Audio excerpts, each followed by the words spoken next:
Move tool in Photoshop. It's a simple drag and drop process. The Move tool is the only Photoshop tool that can be used even when it's not selected in the toolbar. Learn with example. I already take an image and remove their background for better explanation. Press V on keyboard for shortcut key of Move tool.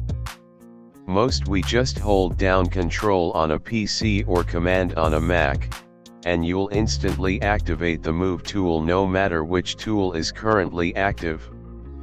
Let's hidden their background. I want a new background for this image.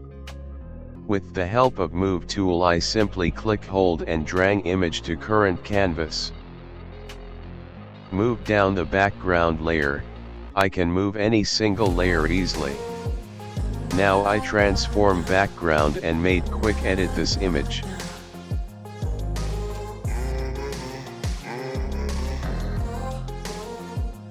Looks pretty. I hope you enjoy this move to class. Make sure you like and subscribe so you don't miss any upcoming videos. Thank you.